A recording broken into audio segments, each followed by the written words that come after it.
सिंहगढ़ का किला, युद्ध का मैदान और सिंहगढ़ का किला। उस सिंहगढ़ के किले को जब जीजाबाई ने देखती, आंख में आंसू भर लेती। जब देखती,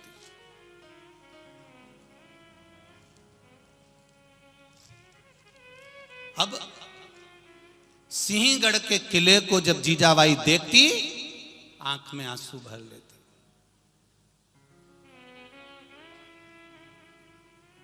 शिवाजी आए बैठे थे, जीजाबाई ने कह दिया,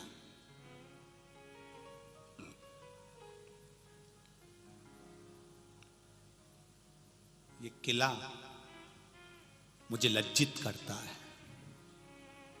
इस किले पर जो विदेशियों का जो ध्वज लगा हुआ है, झंडा लगा है, इस ध्वज पर शिवाजी, ये विदेशी ध्वज की जगह,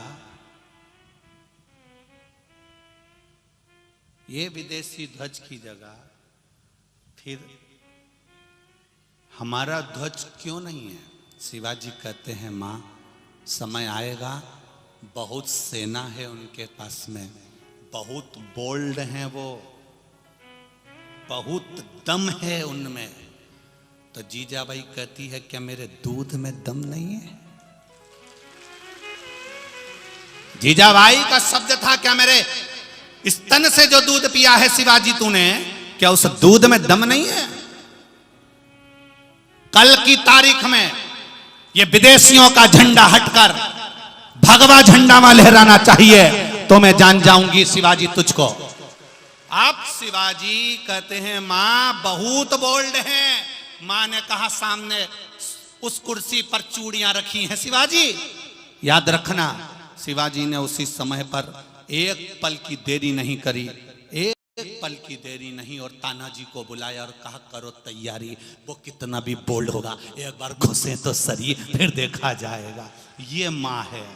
और तानाजी के साथ में चढ़ गए, सीधी सीधी दीवार पर पहुंच गए ऊपर। जो युद्ध प्रारंभ हुआ, तानाजी के प्राण चले गए। शिवाजी की आंख में एक क्षण का जल आ गया, जो मेरी जिंदगी का साधन था वो भी चला गया।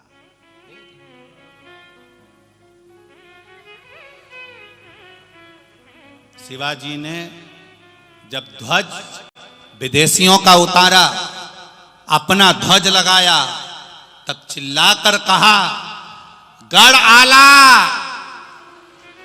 पर सिंह गेला। गढ़ तो आ गया, पर मेरा सिंह जैसा तानाजी चला गया, उसका मुझे दुख है। मां ने जब ध्वज देखा, तब मां जीजाबाई की खुशियों का अंबार था। थाली लेकर उस ध्वज की पूजन कर रही थी जीजाबाई अपने किले से। वो मां होती है साहब, वो मां होती है जो अपने पुत्र को भी, अपने पुत्र को भी सम्मुख में ले जाकर खड़ा कर दे, वो मां होती है। पुण्य क्या होता है? उस पुण्य को तुम समझे क्या हो? केवल सियोर वाले महाराज ने लिख दिया, पुण्य श्री शिव महापुराण की कथा। कभी पुण्य को जानोगे तो मालूम पड़ेगा। एक जगह बैठने से कहीं पुण्य नहीं मिल जाता, दिन भर माला पकड़ के बैठने से पुण्य नहीं मिल जाता। किसी साधारण व्यक्ति के जीवन में कुछ बदलाव लाकर बता दो तो जिंदगी का सबसे बड़ा पुण्य मिल जाएगा। किसी रोते हुए के चेहरे पर स्माइल लेकर आ जाओ, पुण्य मिल जाएगा। कोई पढ़ने के लिए तरस रहा है, उसको विद्या अध्ययन करा दिया जाए, पुण्य मिल जाएगा। कोई हॉस्पिटल में पड़ा हुआ है, दवाई के लिए 2 रुपया नहीं है, दिलवा दीजिए, पुण्य मिल जाएगा। प्यासे को पानी पिलवा दीजिए, भूखे को भोजन करा दीजिए। किसी के जीवन में उसकी दुख की घड़ी में साथ देना प्रारंभ कर दीजिए, पुण्य प्राप्त हो जाएगा। वो पुण्य के अलावा जीवन का कोई सुख नहीं है महाराज। वो पुण्य, वो साधारणता नहीं हो सकता। उस पुण्य को चाहिए हमें। भगवान कृष्ण एक तरफ बाण से कह रहे हैं कि मैंने जो गोवर्धन पर्वत उठाया है उसका पुण्य, ब्रजवासियों की रक्षा करी उसका पुण्य। और कृतवर्मा कह रहा है मैंने अगर एक स्त्री, एक पत्नी व्रत पालन किया हो और किसी नारी को कभी गलत दृष्टि से नहीं देखा तो उसका पुण्य सामने प्रकट हो गया। युद्ध के मैदान में दोनों बाण टकराए, अर्जुन का बाण पीछे हट गया और कृतवर्मा का बाण वहीं की वहीं स्थिर रह गया। भगवान की सोच बुद्धि में पड़ गया, इसने करा क्या? मैंने ब्रजवासियों की रक्षा में जो पुण्य कमाया था वो सारा पुण्य इस बाण में दे दिया, फिर आखिर ऐसा क्या हो गया? इसने कौन सा पुण्य दिया? तब भगवान कृष्ण ने उसी समय रथ पर बैठे हुए उस ध्वज में जो हनुमान जी बैठे हुए थे, अर्जुन के रथ के ऊपर जो हनुमान जी की ध्वजा लगी हुई थी, उस ध्वजा में बैठे हुए बजरंग से हनुमान से पूछा, ए हनुमान नीचे आओ। हनुमान जी बोले, बोलो प्रभु, तुम शिव का अवतार हो, शंकर का स्वरूप हो हनुमान, सत्य बताना इसने कौन सा पुण्य दिया जो मेरा पुण्य छोटा पड़ गया? भगवान श्री हनुमान जी ने कहा, कृतवर्मा एक स्त्री से जिससे शादी करे थे उसके सिवाय किसी स्त्री को उन्होंने गलत दृष्टि से नहीं देखा। जब कोई व्यक्ति अपनी दृष्टि से किसी नारी को गलत नहीं देखता तो वो जिंदगी का सबसे पुण्यवान जीव कहलाता है, सबसे पुण्यवान। आपका पुण्य छोटा पड़ गया वसुदेव, हे कृष्ण आपका पुण्य छोटा पड़ गया, अर्जुन का पुण्य छोटा पड़ गया, पांडवों का पुण्य छोटा पड़ गया और उस कृतवर्मा का अकेले का पुण्य भारी पड़ गया।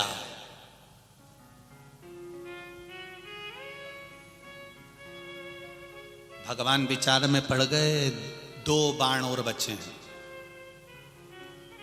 कितने बचे रे मालेगांव वालों? केवल 2 और बचे हैं और युद्ध समाप्त। और ये 2 बाण के बाद अपन भी आज की कथा समाप्त कर देंगे बेचारे, क्योंकि ये 2 बाण बहुत लंबे चलने वाले हैं। कोई आज तक चलेंगे, 7 दिन पूरे निकल जाएंगे, तब तक पूरे नहीं होंगे। उसका पुण्य तो देखो कितना प्रबल था, कोई सहज है क्या? 2 बाण और बचे हैं, साधारण नहीं है वो 2 बाण। भगवान विचार कर रहे हैं, सोच में पड़े हैं। अब पूरा समय निकले जा रहा है और ये दूसरा बाण चलने वाला है, अब मैं क्या करूं, क्या विचार? तब विचार किया गया। भगवान कृष्ण को याद आया कि मैं भगवान विष्णु हाथी का पांव छोड़ाया था, द्रौपदी का चीर बढ़ाया था, प्रहलाद और ध्रुव को दर्शन दिया था,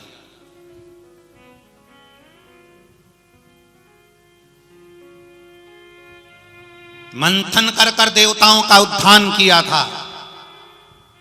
भगवान कृष्ण अर्जुन से कहते हैं दूसरा बाण उठा ले। उठा, अर्जुन ने फिर अग्नि बाण उठाया। भगवान कहते हैं अब की बार नहीं बच पाएंगे, ये कौरव ला मुझे दे।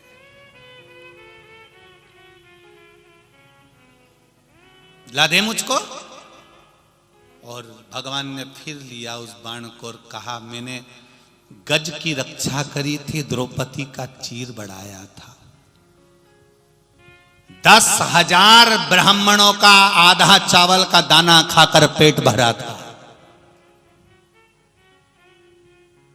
प्रहलाद, ध्रुव जैसे जीवों को दर्शन दिया था और ना जाने कितने जीवों का मैंने कल्याण करा था। उन सबका पुण्य जो मेरे खाते में है वो इस बाण में आ जाए। ये पुण्य की लड़ाई हो रही है, जरा ध्यान देना। कितनी विचित्र लड़ाई है ये पुण्य की। जो महाभारत के युद्ध में जब कौरव मर चुके थे, दुर्योधन, जरासंध सब मर चुके थे, उसके बाद का जो युद्ध था, शायद तुमने उसको टीवी पर देखा और दिखाने वालों ने नहीं दिखाया, पर उस युद्ध को समझना है हमको। जो महाभारत में वेद व्यास जी ने उद्योग पर्व में लिख कर रखा कि आखिर ऐसा क्या था उस युद्ध में कि कौरव और पांडवों के उस युद्ध के, कौरवों के मरने के बाद तो युद्ध समाप्त हो गया था, हमने तो यही सुना, पर उसके बाद भी युद्ध चला और वो युद्ध केवल पुण्य का युद्ध था। कि भगवान कृष्ण के पुण्य और कृतवर्मा के पुण्य का युद्ध था, जो कि साधारण युद्ध नहीं था। ये बाणों का युद्ध तो समाप्त हो सकता है, पर पुण्य का युद्ध कभी समाप्त नहीं होता। यहाँ का पुण्य वहां काम आता है और वहां भी युद्ध लड़ा जाता है। यहां के पुण्य वहां काम आएंगे।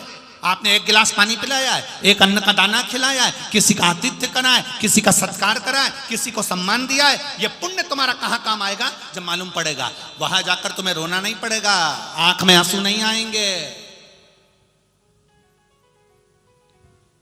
पूछेंगे लोग, चित्रगुप्त महाराज कहेंगे कमला आई है, क्या करना है इसका? भगवान बोलेंगे इसके पुण्य और पाप गिनो जरा कितने हैं। अरे दिन भर झूठ बोलती थी, दिन भर होटले पे बैठी रहती, दिन भर बड़बड़ करे, गालियां दे, अपशब्द कहे। तो भगवान बोले कुछ पुण्य करा इसने? हाँ, एक पुण्य करा था। क्या? जब मालेगांव में शिव महापुराण की कथा हुई तो वहां जो भोजन भंडारा चल रहा था, मां बैठ के पूड़ी बेल रही थी। भगवान ने कहा बैकुंठ भेज दो, बैकुंठ भेज दो। वहां बैठ के पूड़ी बेल रही थी। तो पूड़ी बेलने से इतना पुण्य मिल गया क्या? इतना पुण्य मिल गया? पूड़ी बेलने से पुण्य इसलिए मिल गया, हलवाई ने लोई काट के दी थी आटे की, इसने यूं मली, यूं, और लोई को यूं मलकर यूं दबाया, तो इसके हाथ में जो पाप की रेखा थी वो लोई को गोल घुमाने से पुण्य में बदल गई, और उसने बेल के तल के दे दी, सब ताप चले गए।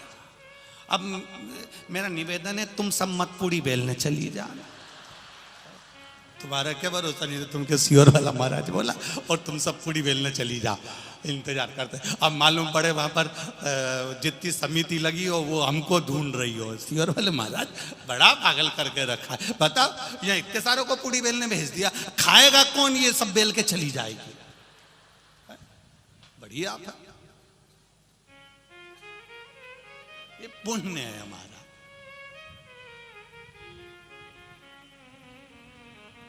कर सेवा तू लगन लगाकर, मन में सच्चा भाव जगाकर, ही की आंखें खोलो रे, अब भोले के भोलो रे।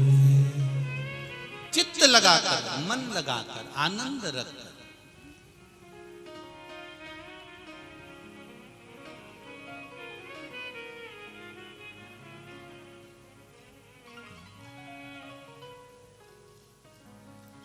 इस चित्त को, इस मन को भगवान ने समझा।